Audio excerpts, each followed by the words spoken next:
Ananda. Pada hari ini kita akan mempelajari tentang larutan penyangga. Sebelum kita masuk ke materinya, Bapak ingin membagi Ananda dengan beberapa kelompok, yang mana kelompok 1 yaitu Aprilianinda, dan kelompok 2 yaitu Risani Becerma. Baiklah, kalau sudah, silakan Ananda duduk di tempat kelompoknya masing-masing, karena sebentar lagi Bapak akan memberikan LKPD. Udah, Pak. Ya, Pak.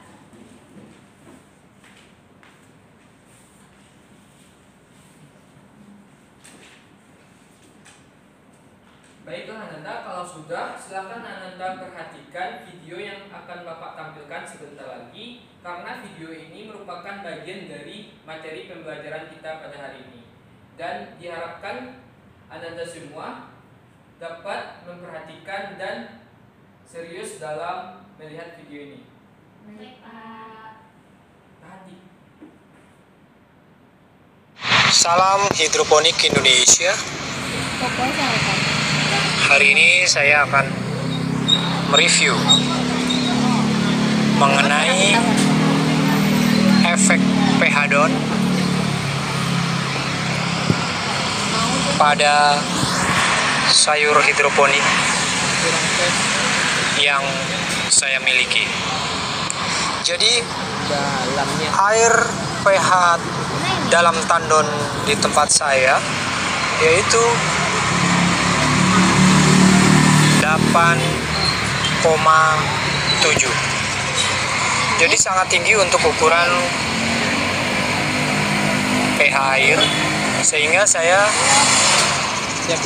membeli penurun pH DON yang punya nama. Karena dari 8,7 pH saya turunkan menjadi 6,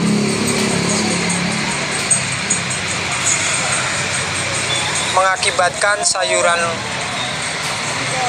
yang ada pada paralon menjadi keriting pucuk seperti ini.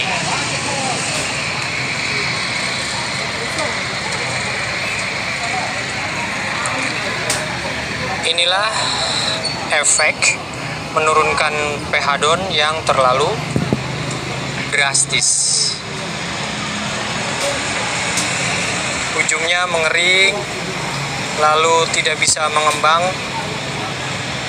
jadi bisa dikatakan malah kerdil.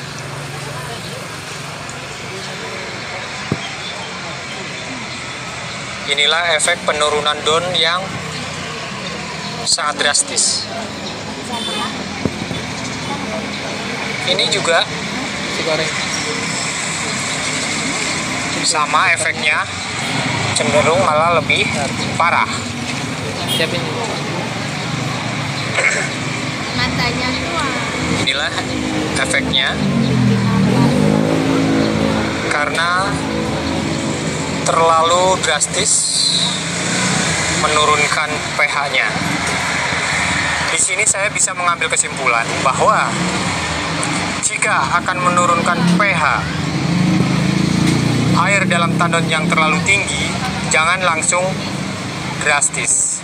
Jadi step by step, dari 87 mungkin bisa dibuat 8, 2 hari atau 3 hari berikutnya baru ke 8 atau ke 7,5, nanti berikutnya 7, berikutnya 6,5, berikutnya lagi sampai 6. Jadi jangan langsung. Jika langsung, ya inilah efek bahwa kita itu harus mencermati setiap pergerakan, apa efek yang ditimbulkan oleh cairan pH DON pada sayuran kita. Jadi saya sedikit berbagi ilmu, apa yang pengalaman saya dapat, mudah-mudahan bermanfaat untuk semua pecinta hidroponik.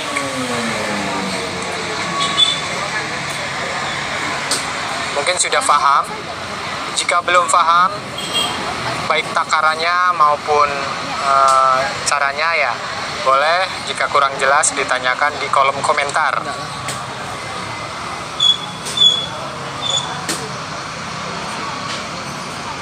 Oke, untuk review hari ini cukup sekian.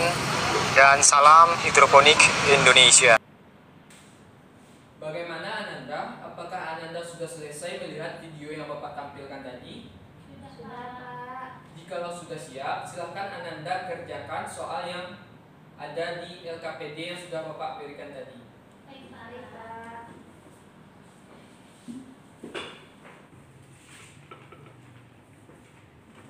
Bagaimana Ananda? Apakah bisa menjawab soalnya? Pak, kalau ini kayak gini caranya, Pak. Ini pindah ke sini. Baik, Pak. Terima kasih, Pak. Ya. Bisa ini bagaimana? Anda ada masalah dalam membuat soal? Enggak, Pak. Enggak. Udah paham, Pak. Silahkan kerjakan soalnya.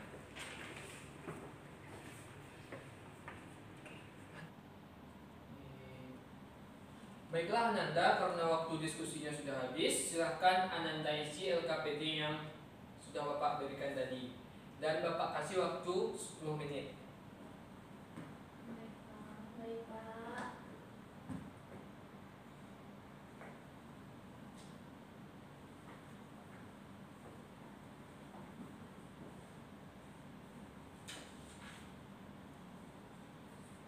Bagaimana Ananda? Apakah sudah siap?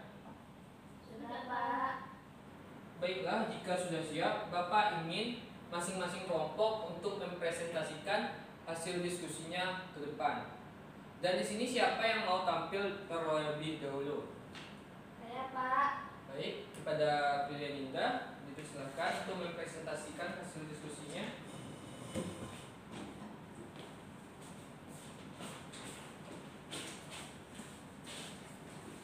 Baiklah, Bapak dan teman-teman, saya perwakilan dari kelompok 1 ingin mempresentasikan hasil diskusi.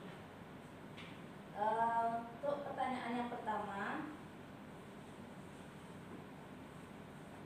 dari video yang telah dilihat, mengapa kestabilan pH air sangat penting bagi tanaman hidroponik? Jawabannya yaitu karena kalau pH-nya tidak stabil, maka nutrisi tanaman tidak tercukupi, yang mana setiap tanaman membutuhkan pH air yang berbeda-beda. Untuk pertanyaan yang kedua, yaitu apa yang dimaksud dengan larutan penyangga dan apa saja jenisnya? Menurut kelompok kami, yaitu larutan penyangga adalah larutan yang dapat mempertahankan pH walau diberi sedikit asam atau basa. Dan untuk jenis-jenisnya, yaitu ada larutan penyangga asam dan ada larutan penyangga basa. Sekian diskusi dari kelompok kami. Oke, kalau sudah siap, silakan kembali ke tempat duduknya. Sebelumnya, mari kita kasih aplaus kepada kelompok 1 yang sudah menampilkan presentasinya. Baiklah, Nanda, selanjutnya yaitu untuk kelompok 2. Kepada kelompok 2 dipersilakan untuk mempresentasikan hasil diskusinya. Kepada Risani.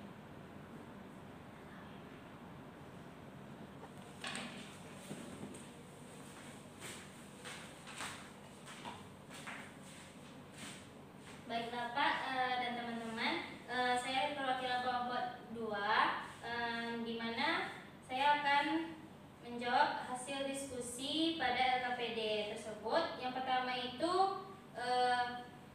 kenapa kestabilan pH air penting bagi tanaman hidrofobik? Itu kami menjawabnya itu karena kalau pH air kurang stabil, maka tanaman akan tidak berkembang dan ujung daunnya mengering. Kemudian yang soal kedua, apa yang dimaksud dengan larutan penyangga dan sebutkan jenisnya. Nah, kami di sini menjawabnya larutan penyangga adalah larutan yang dapat mempertahankan pH walau diberi asam atau basa dan jenisnya. Kemudian larutan penyangga asam yang terdiri dari asam lemak dan basa konjugasi, sedangkan larutan penyangga basa adalah sebaliknya. Sekian dari kelompok 2. Terima kasih, Pak. Baiklah, kasih aplaus kepada Risani. Baik, sebelum kita lanjut, Bapak akan mempertegas atau mereview jawaban dari Ananda tadi. Yang mana jawab pertanyaan pertama yaitu mengapa tanaman hidroponik harus berada di air atau berada di tempat yang pH-nya stabil. Jadi tanaman hidroponik ini adalah tanaman yang sensitif terhadap perubahan pH. Jadi kalau tanaman hipertonik ini mengalami atau pindah dari suatu wadah ke wadah lain yang berbeda pH, maka tanaman ini akan mengalami kerusakan seperti ujung daunnya mengering. Bagaimana, Nanda, sudah paham soal ini? Sudah, Pak. Baik, soal nomor 2 yaitu apa itu larutan penyangga. Larutan penyangga adalah larutan yang dapat mempertahankan harga pH walaupun diberi sedikit asam maupun basa. Dan larutan penyangga ini ada 2 jenis, yaitu larutan penyangga asam dan larutan penyangga basa.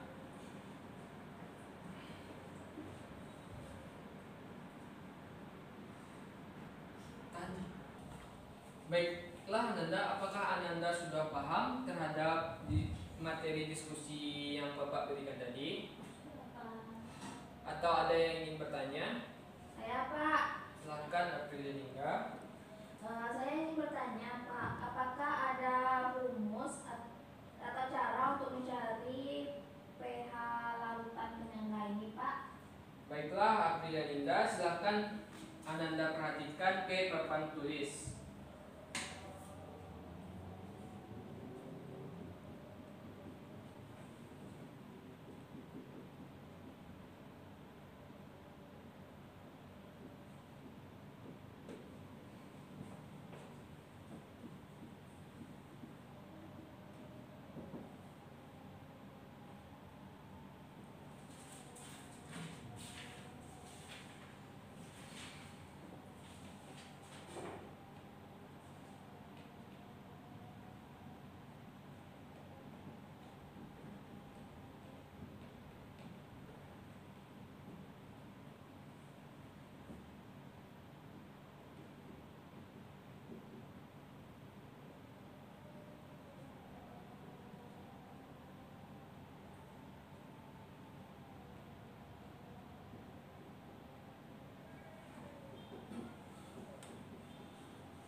Baiklah Ananda, silakan Ananda perhatikan ke papan tulis.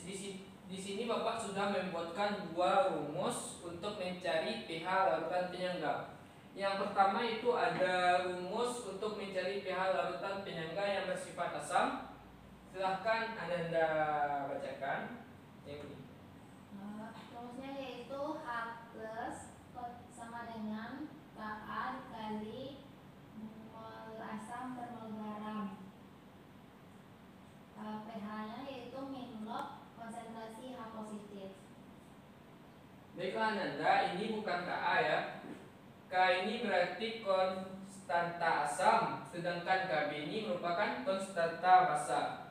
Jadi untuk mencari pH dari larutan penyangga, kita bisa menggunakan rumus yang di atas yaitu untuk yang bersifat asam, sedangkan rumus yang di bawah yaitu untuk yang bersifat basa. Benar sekali Ananda.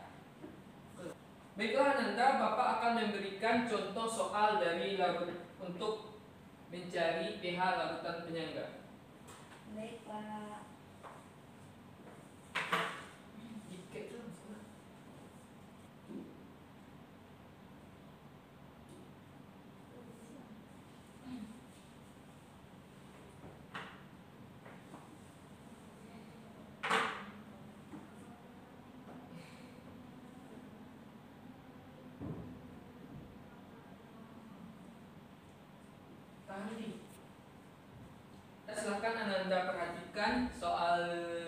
menunjukkan yang mana jika di dalam 200 ml larutan NH4OH 0,2 molar dicampurkan dengan larutan NH4Cl dengan volume dan konsentrasi yang sama. Silahkan Ananda tentukan pH larutannya. Jadi yang pertama kita bikin itu yaitu diketahui. Di sini kita dapat ketahui yaitu volume dari NH4OH. Volume dari NH4OH itu 200 ml.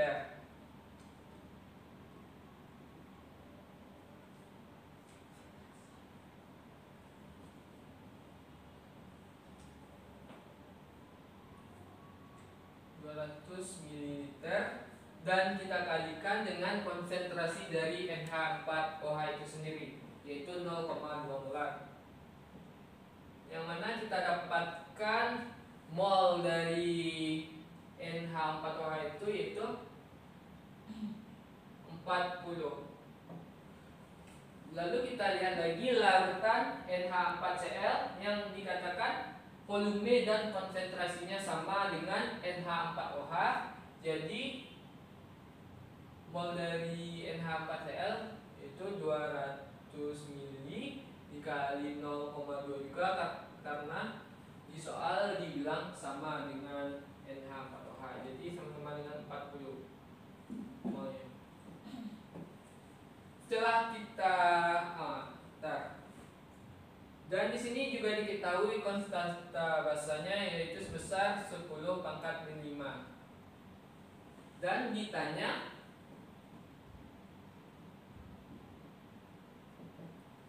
yaitu pH lautan.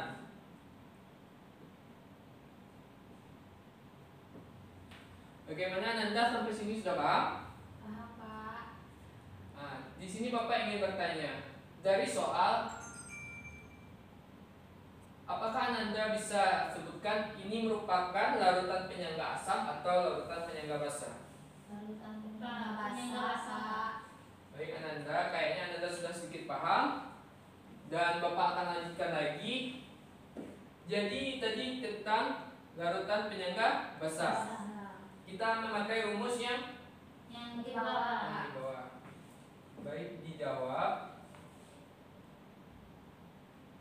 Rumus dari larutan penyangga basa yaitu konsentrasi OH-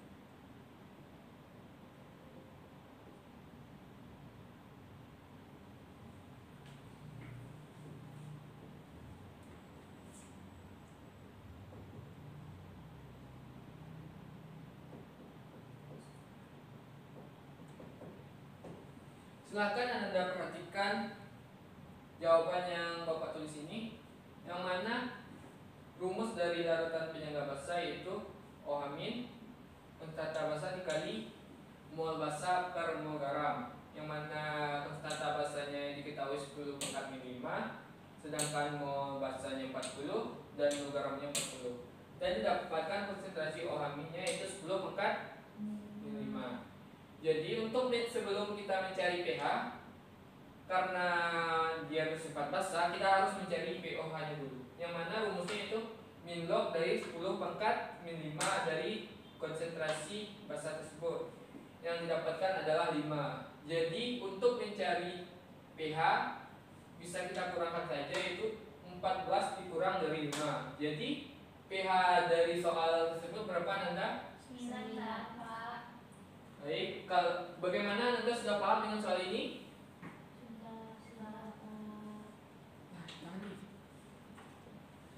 Baiklah Nanda, apakah Nanda sudah paham atau masih ada yang ditanyakan atau yang kurang jelas? Paham, Pak. Baiklah, kalau sudah paham, Bapak ingin Ananda untuk menyimpulkan materi dari hari ini.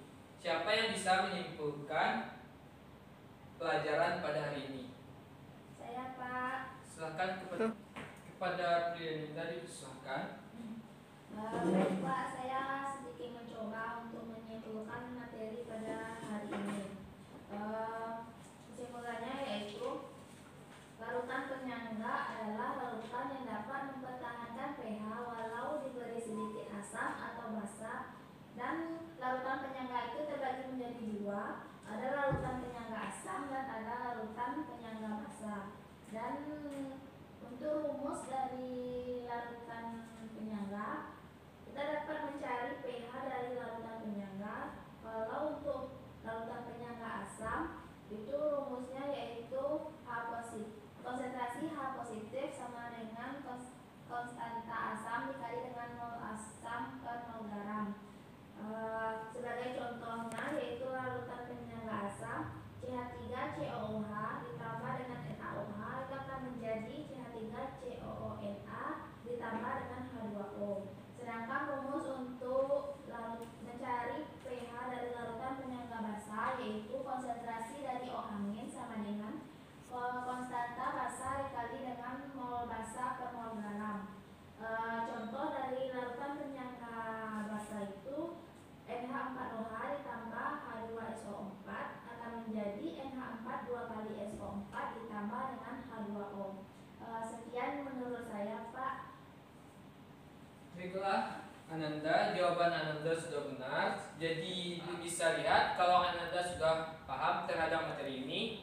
Dan Bapak ingin menambahkan sedikit tentang manfaat kita mempelajari larutan penyangga ini. Yang mana larutan penyangga ini banyak sekali manfaatnya dalam kehidupan sehari-hari, seperti penerapan konsep larutan penyangga dalam obat MAH. Obat MAH merupakan penerapan konsep dari larutan penyangga, yang mana di situ obat MAH yang mengandung basa berguna untuk mempertahankan atau menetralkan dari penyakit MAH itu sendiri, yang mana penyakit MAH itu terjadi akibat kenaikannya asam lambung. Sedangkan contoh lainnya itu tentang pemakaian obat tetes mata. Bagaimana Ananda, apakah materi ini sudah paham atau masih ada yang ditanyakan lagi? Sudah, Pak. Baiklah Ananda, kalau sudah tidak ada lagi yang ingin ditanyakan, silakan Ananda kumpulkan LKPD yang Bapak berikan tadi. Baik, Pak.